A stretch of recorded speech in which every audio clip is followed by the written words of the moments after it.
Get discovered, get exposure, and play at the next level. Prep One. Follow us on all social media platforms.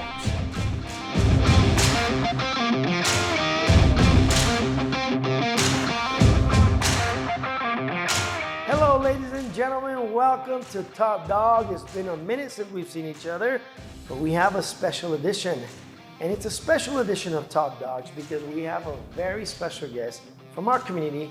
Many of you guys have heard from him. Many of you guys have heard of him. Many of you guys have been coached by him because he's one of the coaches with the longest lasting high school coaching careers in the city of El Paso. And he's one of two coaches with state championships in the city of El Paso. And in this particular case, it's baseball that we're talking about. So ladies and gentlemen, welcome our very own Coach Forbes to our set. Welcome, Coach. How are you doing, Coach? Good, how are you? Good, thank you for being here today. Thank you for having me. Absolutely, have a seat, Coach. Thank you. We have a cup of water for you if you guys. Okay, very good. Thank you, Coach. Use it. All right.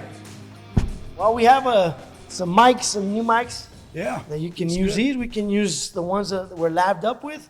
Right. But how's life treating you, Coach? Good, can't complain. It's, just doing a few things here and there. I go down to Socorro and still sub a few days a week just to stay busy and stay active in the community. Absolutely, and you've always been super active, especially in the city of Socorro. Right. Coach, explain to us or give everybody a little bit of depth into who Chris Forbes is. Well, Born, raised, brothers, I was sisters. born and raised in El Paso. I went to Austin High School, graduated in 1975. Played football, baseball there, and went on to UTEP. And during that time at UTEP, I was volunteer coaching for summer baseball for Austin High School. Began my coaching career at Austin High School. And then in 1981, I moved over to Socorro. And so I've been there ever since. Wow. So since 1981, you've been at Socorro. That makes it, how long were you at Socorro then overall? Well, still, I taught there for 30 years, and now I've been a substitute teaching there for 12, so I've been there for 42 years. My God, you don't get enough of Socorro. No, not really. It's a great community. It really grows on you. There's still a sense of discipline down there. I really like the community because they really appreciate things that you do for them. Absolutely. Well, that's my alma mater. That's how you and I know each other. Exactly. I'm wearing my 25th year reunion. I remember that. You remember this shirt? I do. A couple of weeks ago, we had our party, our reunion. Right, yeah. It was so nice to see a lot of, old friends and people that we haven't seen in years, 25 years. Yeah, it's really neat because I still run into people from the early 80s and things like that. And you get to talking with them and it's like you've never left. You start talking to them about various things and it's like you've talked to each other for 40 years and you haven't seen them in 40 years. Yeah. What were you teaching in Socorro, Coach? I know I had you, but I taught health at some point. I taught biology. I taught PE and weightlifting. And weightlifting, Right. Aside from baseball, of course. Right. Did you ever coach football when you started? Right. I was actually the defensive coordinator for 10 years. Wow. Yeah. Not many people know that, Coach, because when you told me that, I was blown away. Yeah, well, back in the day when you started coaching, you had to actually coach two sports. Well, I actually started out as a football coach. Wow. And it, went into baseball as well. But back in the day, you had to coach two sports. So, I ended up going to Socorro as a freshman, head freshman football coach and JV baseball coach. And then you had told me a story not too long ago about how things panned out for Socorro because you had an offer elsewhere. Yeah, when I first went to Socorro, and it's kind of a funny story because they called me one summer and said, we'd like to talk to you about the head baseball job. Well, I was coaching a collegiate team at the time and we won the championship, so they got my name out of the paper and things like that. So I went down there to interview for it, and then I went out of town when I came back in town from the collegiate tournament, there was a message there to give them a call. Well, in the meantime, my main reference was Leon Antwine, who had been my coach at Austin High School in baseball, and who I was coaching with at Austin.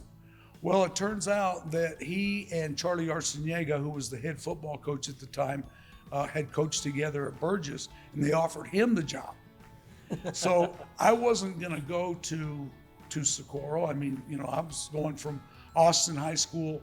We had just went to the regional finals in baseball, very successful there, to Socorro, which wasn't very successful in many things at that time.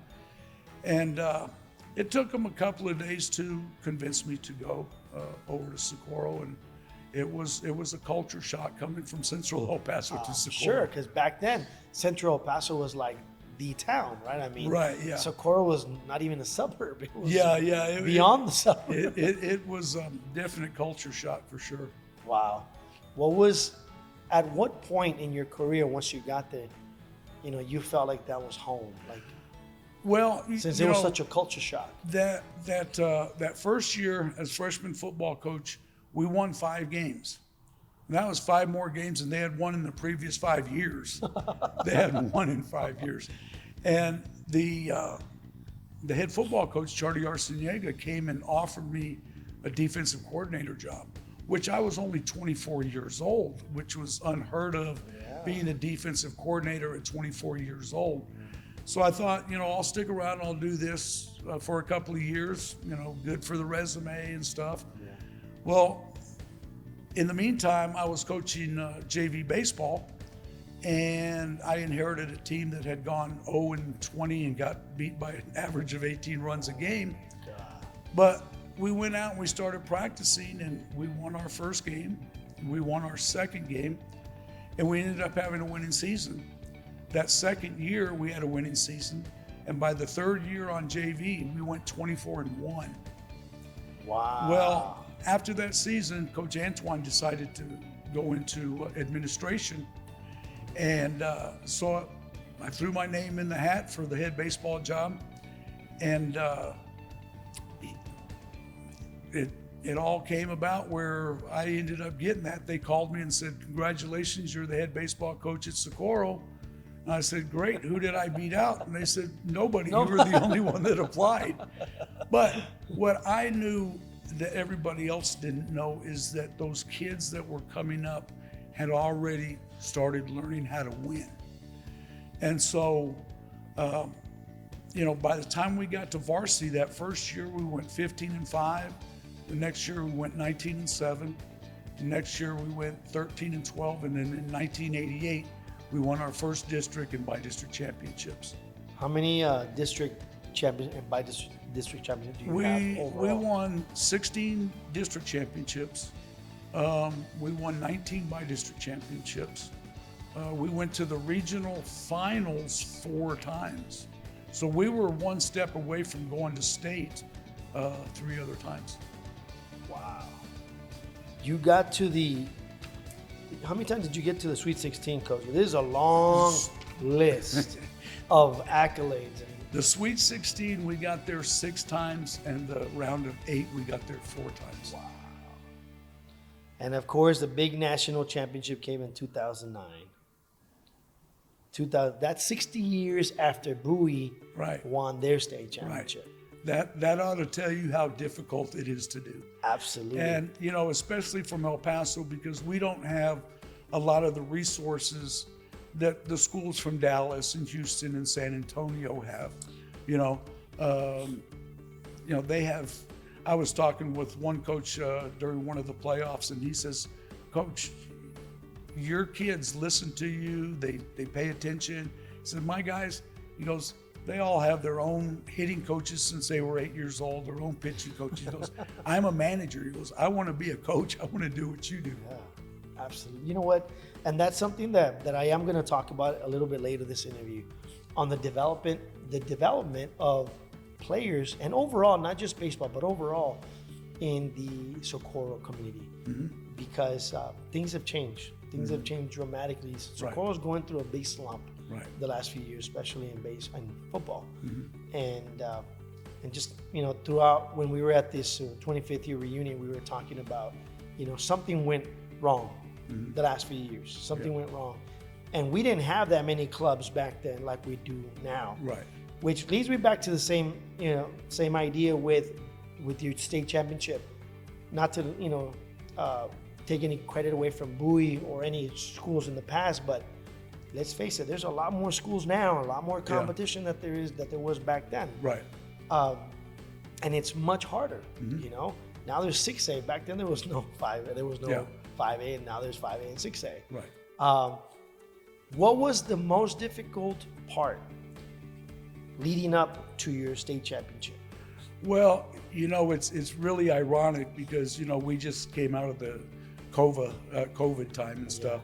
Well, back in 2009, we had the swine flu. Oh, okay.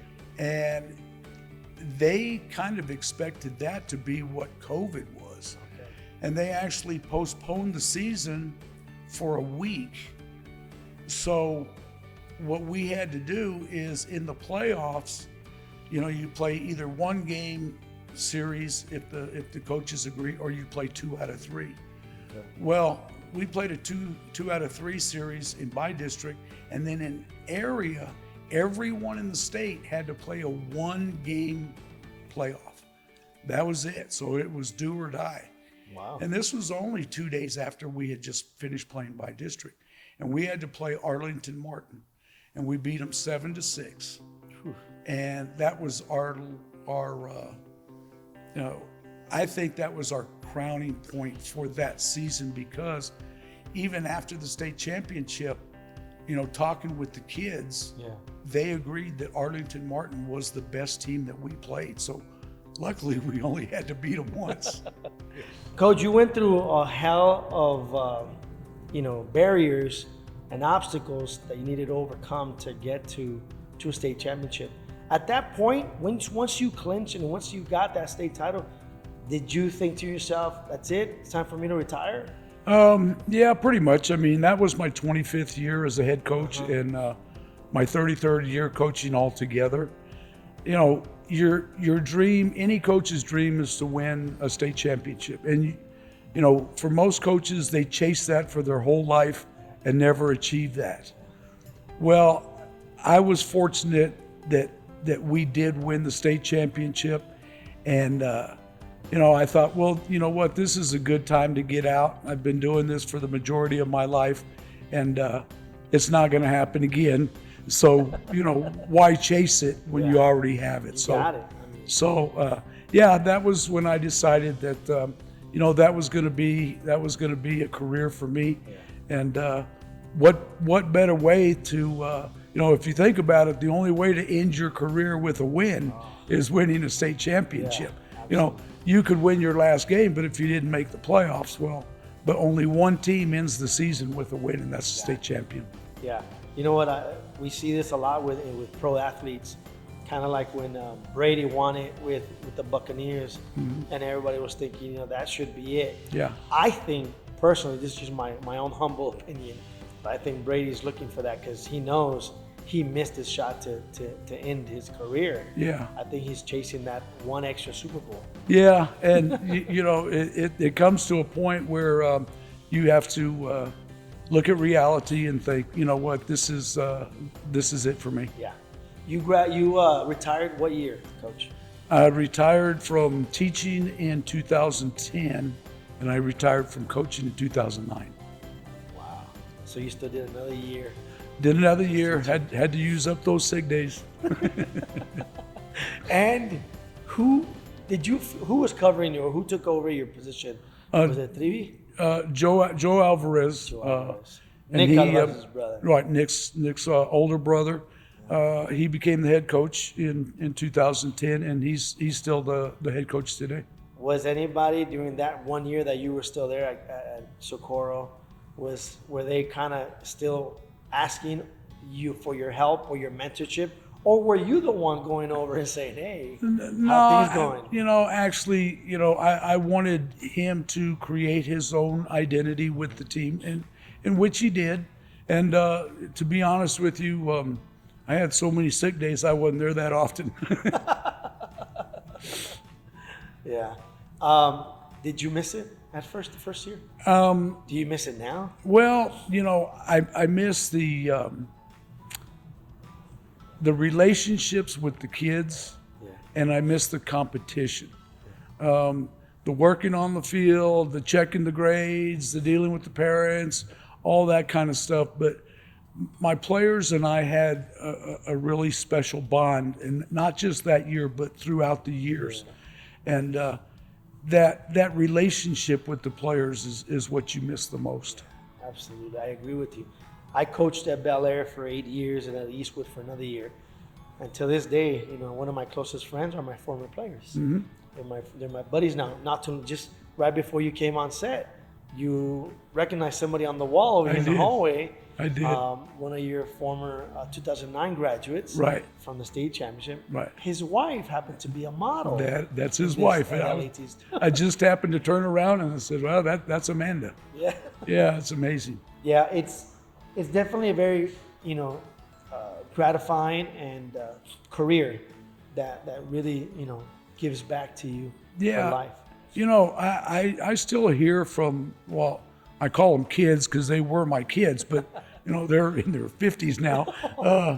That I have a lot of kids at school whose dads played for me, or their uncles played for me, or their moms were our manager, or whatever.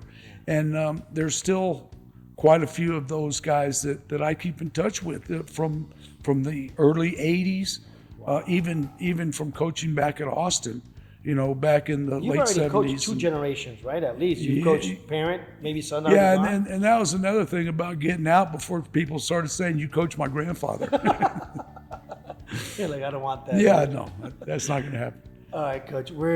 I'm going to be biased on this, question now because I'm from 1997. I'm a dog. That's my school, and from that era, from 1995 to 1999, let's say, you guys had a good run. I mean, looking at some of your accolades from those years, and again, I'm going off of that because that's the time. Some of the names that come to your head right off the bat are who? You got Nick Alvarez, you have Omar Quintanilla, you have Albert Montes, Javier Lopez, Alonso Ruelas, Jaime Lara, Adrian Soto. I mean, it was a really good time, a great group of guys, and very competitive. In 1998, that was actually the first time that we went to the regional finals.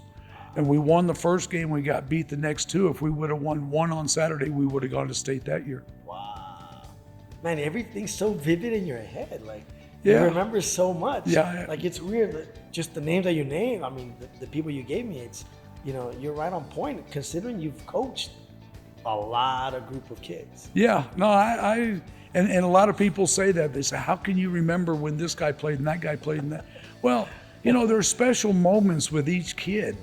Whether it be a problem that they had or something going on at home or something in school, so there's a lot of things that I was involved in their lives that stuck with me, because, and as well as I do at Socorro, it's a very unique community. You're more than just a coach. You're more than just a teacher.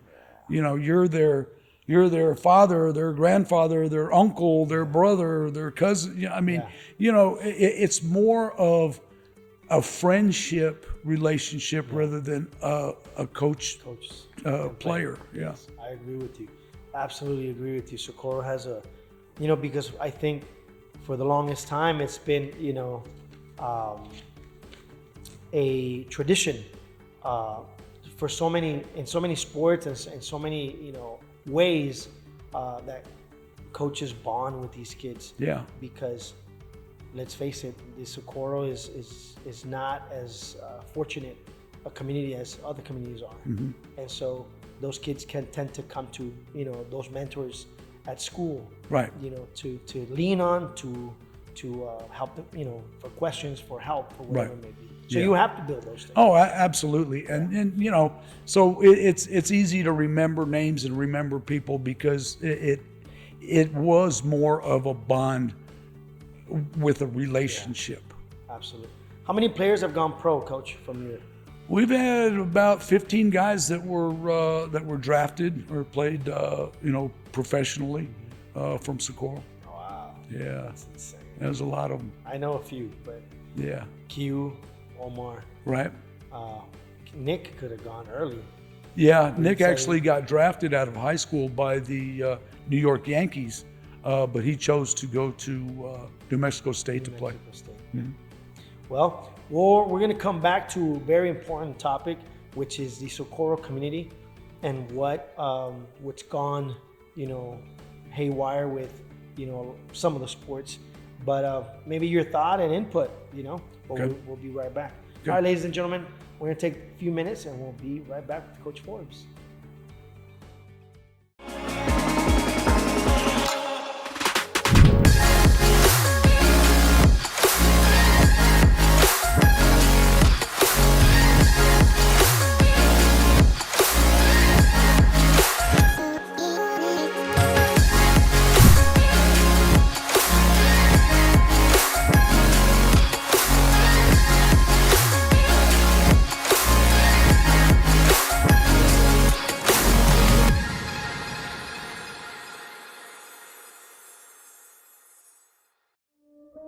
Shake your body, baby, do that conga. No, you can't control yourself any longer. Come on, shake your body, baby, do that conga. No, you can't control yourself any longer.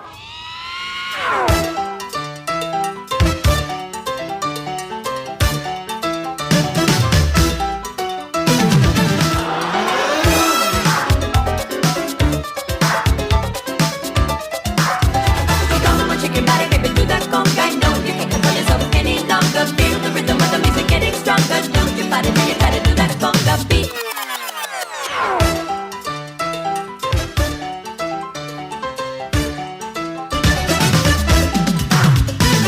Come on, shake your body, baby, do that conga.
All right, ladies and gentlemen, we're back with Coach Forbes, and we're going to dive right into a new topic, Coach, and maybe a topic that's a little bit more sensitive because your word and your input definitely valuable, and I think people will consider taking it into exercise.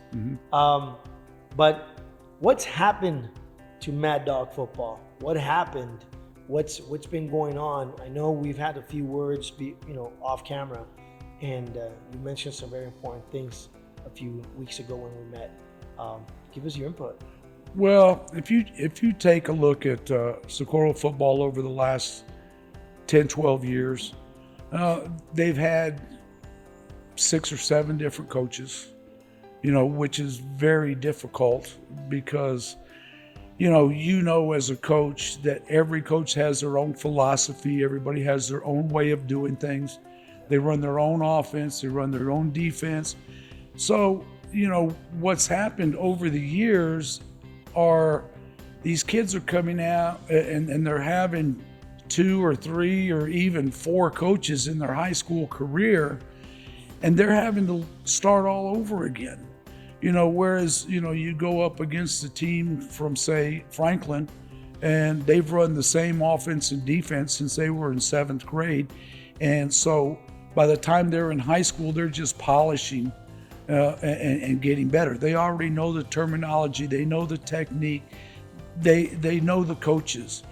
Well, when you have to go over and start over again each year, it's very difficult to do. And you can tell if you go and watch them, they're a step behind everybody else. And the reason for that is because everybody else on the other team already knows what they're doing, and everybody for Socorro is thinking, oh wait, I got to do this.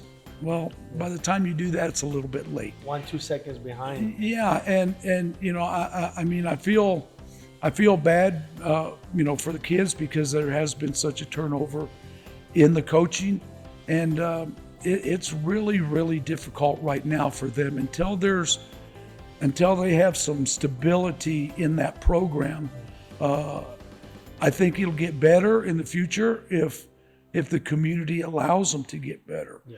And what I mean by that is, I understand that they're frustrated.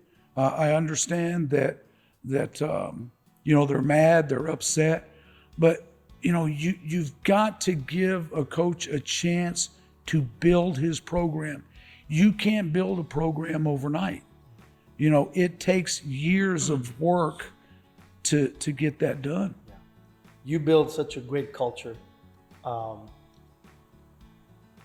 in your programs every year. And after talking to some friends and just overhearing people want to blame the kids. Others want to blame parents. Others want to blame coaches. Right. Where does this really lie on? People want to point the finger somewhere. You know? And that's the problem with society today. Everybody wants to point fingers, but if you take a look at the big picture, everybody has to work together in order for the program to succeed. And there again, patience from the community, patience from the parents. They have to give that coach and their coaches that support. If the kids see that their coach is being supported by the community and by the families, it's going to pick up. It's going to become successful again. But in the meantime, with everybody pointing fingers, it's really difficult, and it's hard for the kids because nobody knows what the other people are doing. You know what? And I think it's good to mention that you shouldn't point the finger, but you can advise every single one of them, coaches, parents, and players. Right after, and this is through a small chat in the 25th year reunion, a week later, they got beat in their homecoming by, I think, Montwood. It was pretty bad. And a friend of mine was saying that he had heard that several kids had quit, that they didn't want to be associated. And I think that's wrong. I think you're leaving, all your buddies and your program and your school, your community out to dry, and that's wrong. Yeah, I put agree. in the work, man. The head coach, Coach Connor, when he first came in, he came to me and we were talking, and he says, what do I need to do to turn this program around? And I said, well, for one thing, you need to keep the players that come out as freshmen. And I said, what I mean by that, I said, you have 45 or 50 kids come out as freshmen, and then 4 years later on senior night, you have 8. If you can sell your program to the kids, and keep those kids around where, another problem that they're having is they're having to play players both ways because they don't have the numbers. So, you're going up against a 2-platoon squad, and they're playing offense or defense, and your guys are playing both ways. Well, the fourth quarter, guess what's going to happen? And that all comes down to keeping the numbers, keeping those kids involved, keeping them interested in the program, and whatever you need to do that is going to be your priority. You have to build the culture. Exactly. To believe in it and feel part of it. Right. Despite whether you win or lose. Right. Now talking a little bit more on the parent side, and again, going back to a conversation that you and I had offset a couple of weeks ago, and you had said that a lot of parents would come to you back in the day and say, this is my child. Right. I give you my permission. Right. To do what you got to do to make them a good player, a good student, and a good person. Right. And sometimes that means, extreme, pushes and extreme words. But well, I was. You think parents have that now? I was very fortunate because I did have the support of the parents, and like you said, I did have parents come to me and said, "It's baseball season. He's yours now. You do what you need to do, to be successful." And society's changed since then tremendously. And Too sensitive, Coach. Well, I mean, everybody wants something for nothing. Everybody gets a ribbon, everybody gets a medal. If So we only got medals if we won. We only got trophies if we won. Now everybody gets something. And I think that's kind of, made society a little bit soft. I think it's made kids, and I'm not talking about just in Socorro, I'm talking about in society in general, made them a little soft. They expect something for nothing. And, parents expect because, their son was a Little League All-Star that he should be the superstar on the high school team. And that's not always the case. That's never the case, Coach. Right. Yeah. They, some of them fall by the wayside, but, I would, and it's hard, that's the way it is these days. Yeah. But, you got to pay your dues, man. You got to pay your dues. Nothing's going to be handed to you. It's not Is the way I think, but unfortunately, that's not the way society is now. If you had just one piece of advice for parents, give it to them straight right now. To be patient, and to be patient with your kid. A lot of parents. I was working with the USSSA baseball tournaments, the little kids, and a lot of parents are living their life through their kids. Yes. And the problem with that is their expectations of their kids may not be realistic. They might not be the best player. And be patient with the coaching staff. Be patient with the administration. Be patient with your kid. It's a long process. I was talking with a group of seniors the other day in a class, and I told them, I said, your parents, I don't mean your parents, but your society, your generation's parents aren't doing you any favors. And they said, well, Coach, what do you mean? I said, you learn more from making mistakes than you do from doing something right. And they said, what do you mean? I said, when you make a mistake now, your parents come and bail you out. So there's no consequences. So you continue to make those mistakes over and over and over because you didn't learn anything. Had your parents allowed you to understand that you were wrong and there were consequences to your actions, then you learn what not to do. And these group of seniors, they were like, wow, never thought about it that way. I said, yeah, some of these parents, they're so involved in, okay, well, where's he going to go to college? Well, you know what? Let the colleges decide that. Let the kid decide that.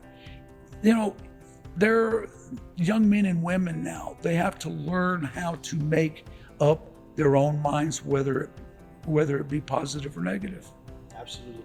My first year teaching in 2004, right out of college, I was at Bel Air High School, and I had a student, and it brings that memory because of what you just said. The little girl, maybe sophomore, her mom was a teacher at a feeder pattern school, middle school around the area, and she came and she threatened, that if I didn't pass, then she was gonna, go to administration. I held my ground. I said, unfortunately, your daughter didn't pass because of these grades. Right. Period. Thankfully, my administrator backed me up 100%. Right. And she said, "You stand your ground." She Right. was trying to threaten, and that sort of action and ideology from that this parent had, just because she was an experienced teacher, you're not doing your kid any good. No. Any good. And so you got to let them trip and fall, like Right. you said, Mhm. and let them learn. Yeah. Let them learn, because I think right now we can't, and we don't want to. Socorro, we can't pinpoint what the issue may be. Maybe just set some advice to everybody that's here, because we want the best for Socorro. Absolutely. Yeah. Coach, I know we're getting down to the end of our interview, but what are the things now that you're doing with your life right after retirement that you substitute here and there? Yeah. Well, I can't just sit around. I can't do that. And so I tried substitute teaching after I got out, and you know what? I found out that I really enjoy it, because just being around the kids, I take various classes, and a lot of them are the upperclassmen and things like that, with the upper seniors and stuff. And these kids, they don't want to talk to me about math. They don't want to talk to me about science. They want to talk about life. What is it out there? What should I expect? What should I do? I help kids, do their applications for colleges. We talk about different things. I explain to them what life is all about in the real world, and to kind of get them to understand what it's like, what to expect.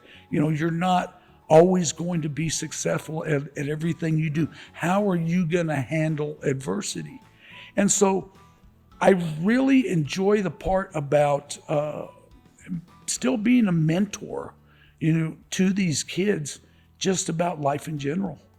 That's awesome. I mean, you've always done it. I had you as a teacher in health. Right. Wasn't the best student. No, you sat in the front row. I can tell you that. And you've always been that person, Coach. I'm sure everybody in Socorro. My sister, Patty, also remembers you, and we were talking about you not too long ago. And she didn't have you for a class, but she knows you. She knew you really well, right? And thinks highly of you. Thank you. Just like the rest of our community, we thank you for your service. Well, at Socorro, for the amount of years, the amount of cultivation that you gave all of us. Right. You helped raise us, and you're still doing it. Even though still you're retired, still doing it and still enjoying it. Absolutely. When like I say, I don't think about going to work. I'm going to school to talk to these kids and try to get them to understand what life's all about. Absolutely.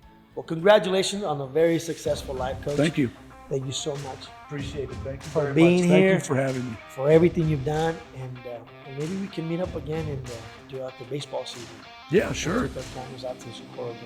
Great. Do something special. Sounds good. All Appreciate right. it. Thank you. Ladies and gentlemen, that's our time with Coach Forbes. It's a special edition of Top Dawgs. Kind of similar to what we've done with Icons, but We're putting it here at Top Dogs. He's an iconic legend in the world of sports here in El Paso. Thank you for being with us today. We'd like to thank all our viewers and our sponsors.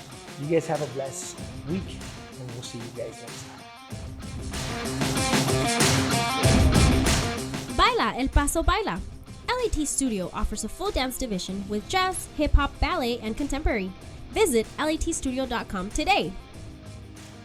The catwalk, the photos, the lights, the camera, the action. Get on your prime and begin training today. Register at latstudio.com and become a Halo model. Toro Soccer Club opens registration in El Paso. 3 programs available: recreational for preschoolers, competitive for ages 8 to 15, and academy for advanced soccer. Visit torosoccerclub.com to see curriculum, breakdown, practice schedule, and much more. Toro Soccer Club provides the ultimate foundation for kids. We are college bound. We are determined to change lives. Visit torosoccerclub.com or call 922-TORO. That's 922-TORO.